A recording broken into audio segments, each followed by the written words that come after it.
Assalamualaikum warahmatullahi wabarakatuh. Hey guys, kenalin aku Reza Reswinda. Jadi sekarang ini aku lagi ada di rumah Bapak Amin Santoso yang beralamatkan di Dusun Ketro, Kelurahan Peron, Kecamatan Limbangan, Kabupaten Kendal. Jadi Bapak Amin ini adalah seorang petani kopi sekaligus pengusaha dari produk kopi Tiga Putra. Oke. Selamat malam Bapak. Mohon maaf mengganggu waktunya. Saya ingin mewawancarai Bapak mengenai bisnis yang Bapak jalani saat ini. Selamat malam juga Mbak. Mengenai bisnis itu sebenarnya bisnis walaupun kecil-kecilan, cuman alhamdulillah dari hasil perkebunan kopi mandiri bisa nanti kedepannya terus mengembangkan dengan kualitasnya yang terjamin. Baiklah. Terima kasih Pak. Untuk yang pertama, yang saya ingin tanyakan yaitu produk kopi yang Bapak jual itu seperti apa sih dan apa saja jenisnya? Ya, kalau memang produksi kita mempunyai jenis produksi kopinya itu kopi robusta dan exosa, dan jenisnya pun kita bervarian. Itu ada robusta original, robusta wine, dan ada juga robusta jantan. Robusta jantan itu memang ada biji kopi yang khusus dipilih itu untuk para pria istilahnya, seperti itu, untuk kejantanan. Kalau untuk perbedaan kopi Bapak dengan kopi pada umumnya itu apa Pak? Perbedaannya lumayan banyak dan keunikannya pun juga beda banget. Soalnya kita mempunyai dengan rasa, aroma itu ada ciri khas dari gula aren, karena memang tanaman sekitar itu banyak penuh pohon aren, dan itu memang rasa dan aromanya itu bisa masuk langsung ke biji-biji kopi tersebut. Jadi memang rasanya itu punya keunikan tersendiri. Mungkin kalau yang tempat lain ada yang mungkin di sekitarnya ada pohon tembakau atau pohon kayu manis, itu punya cita rasa ya seperti itu juga. Cuman memang tidak ada duanya. Ini di tempat kita tuh memang punya kelebihan tersendiri. Itu kalau untuk yang robusta originalnya ya Pak ya. Kalau untuk yang lainnya itu apa keunikannya Pak? Oh ya, kalau yang lainnya itu memang keunikannya mempunyai rasa buah. Itu bisa buah anggur, bisa terus buah apel juga bisa. Jadi memang karena dengan proses fermentasi itu memang untuk memaksimalkan rasa dan aromanya itu memang perlu pembekapan 20 sampai 30 hari. Seperti itu. Ya. Kalau wine itu kan biasanya dominannya kan beralkohol ya Pak. Jadi itu beralkohol atau tidak Pak? Sebenarnya itu tidak beralkohol. Cuman memang aromanya itu memang mirip-mirip tapi enggak. Itu pun halal, dijamin halal karena memang tidak ada mengandung alkohol. Oh, jadi hanya cita rasa dan aromanya saja ya Pak. Betul. Terima kasih ya. Untuk selanjutnya itu berapa lama sih Bapak menjalani bisnis ini? Kalau bisnis kita kurang lebih ada 3 tahunan lah, mulai 2020. Ya. Oh ya, udah lumayan lama ya Pak ya ini. Ya. Kenapa Bapak memilih bisnis kopi ini? Bapak ini kan seorang petani ya. Bukannya kalau seorang petani itu kan biasanya kan cuma hasil panennya terus dijemur, diselap terus kemudian dijual. Itu kan prosesnya lebih mudah, waktunya juga tidak memakan waktu yang lama dibandingkan dengan bisnis Bapak ini kan prosesnya lebih lama ya, waktunya juga tenaganya juga lebih banyak terkuras di prosesnya juga. Itu kenapa Pak? Ya, betul Pak. Memang itu kalau dilihat dari tenaga atau proses memang lebih lama terkuras, itu memang kalau dilihat sepintas memang benar. Cuman sebenarnya itu malah lebih prosesnya lebih lama, itu bisa mendukung untuk kualitas yang lebih bagus, harganya pun lebih meningkat mahal, terus kualitas pun terjamin.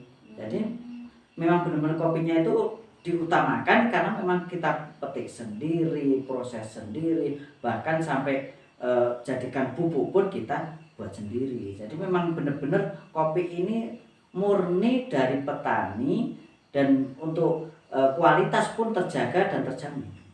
Oh, keren ya Bapak ini. Iya. Jadi Bapak ini luar biasa karena memiliki cita-cita yang mulia ya. Ingin meningkatkan kesejahteraan petani di daerah sini juga ya Pak ya. Iya. Mengenalkan kualitas kopi dari Desa Ketro yang hasil desa itu juga berkualitas baik juga. Dengan begitu Pak? Iya betul sekali. Memang kalau dulu memang biasanya petani itu langsung dari kebun itu bisa langsung jual ke tengkulak. Tapi karena sekarang ini sudah ada proses dan ada pengalaman dan kemajuan, itu sekarang udah mulai prosesnya pun dari awal diperhatikan, perlu pengawalan pun kita juga akan melebihkan keuntungan. Jadi memang petani itu bisa akan lebih sejahtera karena seandainya kita nggak proses lebih lama itu biasanya nggak sampai ke panen kedepannya itu sudah habis karena langsung dijual semuanya. Tapi karena kan bisa bertahap penjualannya pun kita bisa meningkatkan harga, itu memang benar-benar untuk memicu petani di sekitar. Oh iya, iya. Untuk selanjutnya ini seberapa menguntungkan bisnis Bapak saat ini Pak? Ya kalau menguntungkan sih ya alhamdulillah lah menguntungkan, untuk semuanya juga bisa untuk kesejahteraan keluarga juga, bisa namanya itu untuk kedepannya bisa menyisipkan walaupun sedikit pun sekarang udah bisa, alhamdulillah. Alhamdulillah ya Pak. Jadi yang pasti ini sangat menguntungkan ya karena hingga saat ini bisnis ini kan masih terus berjalan ya Pak. Jadi ya alhamdulillah. Kalau untuk pemasarannya bagaimana Bapak ini? Pemasaran kita yang diutamakan itu sebenarnya kita bidik langsung ke kafe-kafe yang utama. Itu karena memang karena dari proses awal kualitas yang diutamakan, otomatis kafe pun mencari kopi yang berkualitas dan punya rasa yang khas.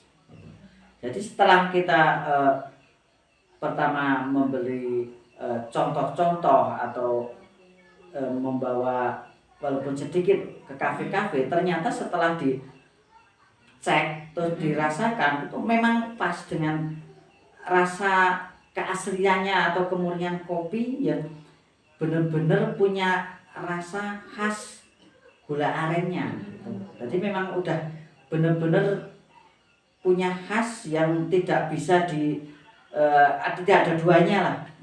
Itu kalau untuk kafe-kafe itu biasanya ngambilnya yang gimana Pak? Bubuk atau green bean atau yang udah roastingan gitu Pak? Ya green bean biasanya ya seperti ini. Nah ini, ini kan memang kualitasnya sudah benar kelihatan yang mungkin yang hitam juga nggak ada, yang pecah nggak ada, pokoknya nggak ada yang cacat.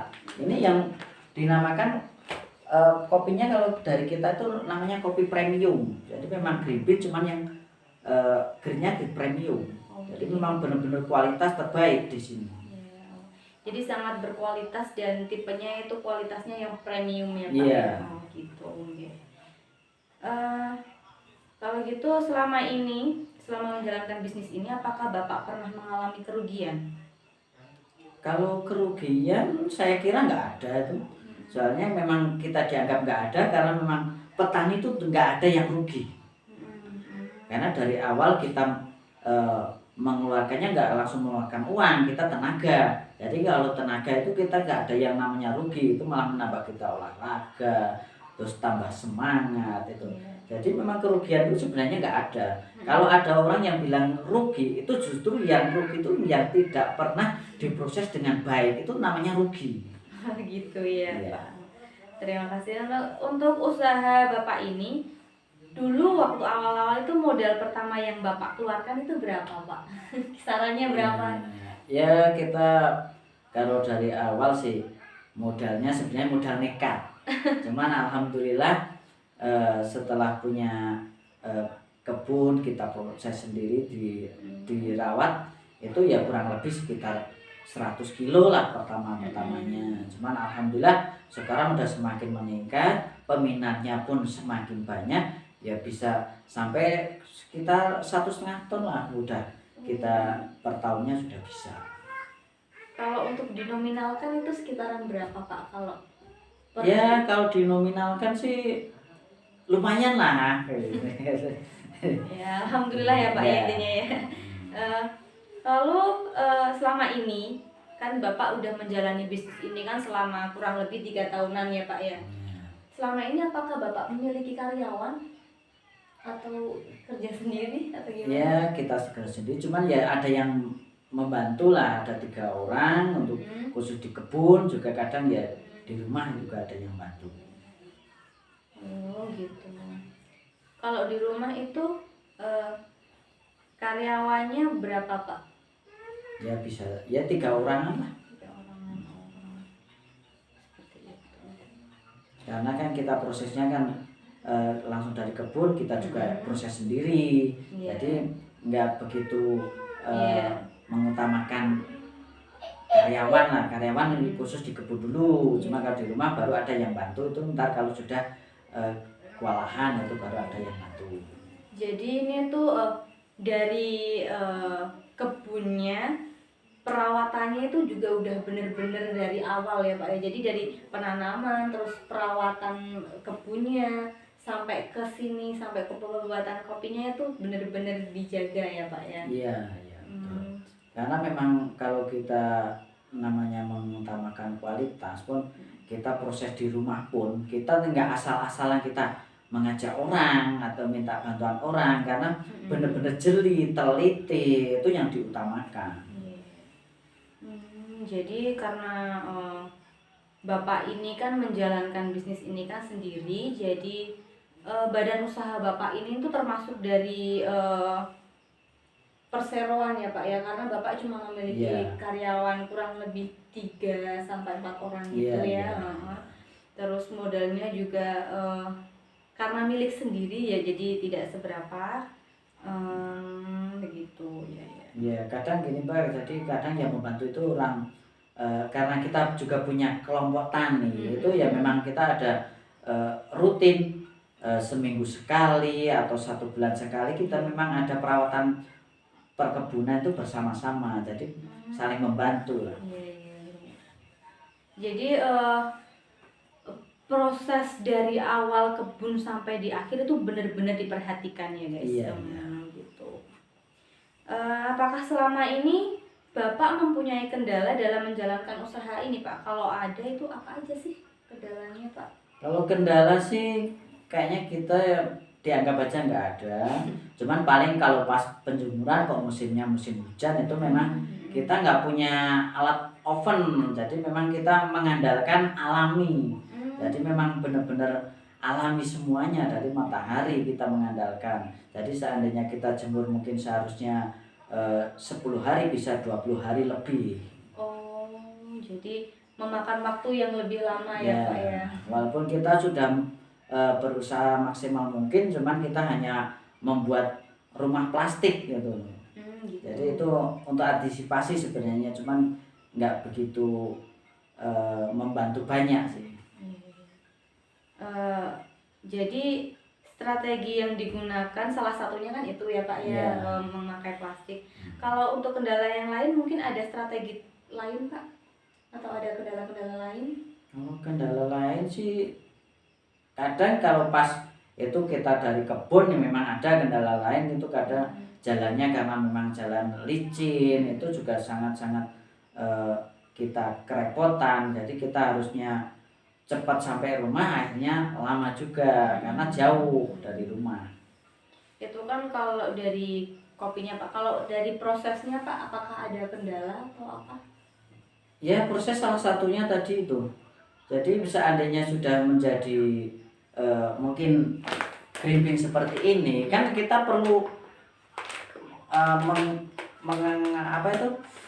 mengoptimalkan atau memaksimalkan kadar airnya kan misalnya harusnya 12%, itu kadang kalau sudah disimpan itu kan bisa naik lagi. Nanti naik supaya turun lagi kan kita harus penjemuran lagi ya. Itu pas kalau penjemuran biasanya kalau matahari kok nggak panas ya udah kita tetap akhirnya ya nunggu berapa hari lagi. Ya gitu ya Pak.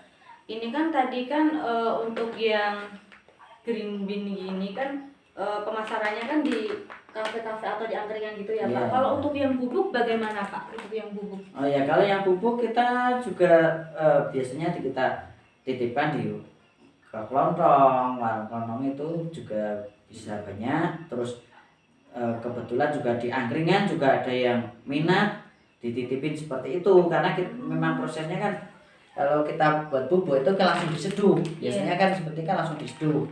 Jadi kalau di angkringan memang sangat cocok. Cuma kalau di kafe-kafe kan biasanya proses pembuatan penyeduhannya itu biasanya kepingin pelanggan tuh melihat langsung.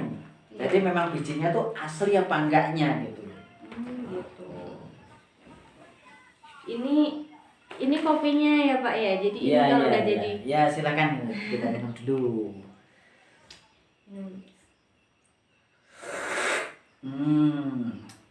Nikmat sekali nih kopinya, rasanya pun kita sudah merasakan langsung aromanya, gula arennya. Jadi walaupun pahit, cuman setelah pahit itu ada manis-manisnya. Iya emang ada bedanya sih, unik ya Pak ya rasanya ini. Beda dari kopi-kopi yang lain sebenarnya ini. Ya kita juga kalau minum, kita kalau diseruput itu memang rasanya lebih mantap, bisa merata di mulut. Jadi kita harus minum tuh pakai rasa dengan pokoknya mikirnya yang enak itu kita seruput. Jadi ada taktiknya guys kalau minum kopi itu diseruput gitu ya Pak ya. Emang melekat sih rasa-rasa aren-aren gitu ya Pak ya. Iya memang rasa gula arennya pun terasa. Itu Pak. Nah, saya rasa cukup ya Pak untuk wawancara kita kali ini, dan untuk menambah pengetahuan saya, dan semoga juga menjadi inspirasi buat teman-teman semuanya. Saya ucapkan terima kasih banyak kepada Bapak Amin Santoso yang sudah berkenan mengeluangkan waktunya untuk saya. Terima kasih Pak. Saya pamit dulu Pak. Assalamualaikum warahmatullahi wabarakatuh.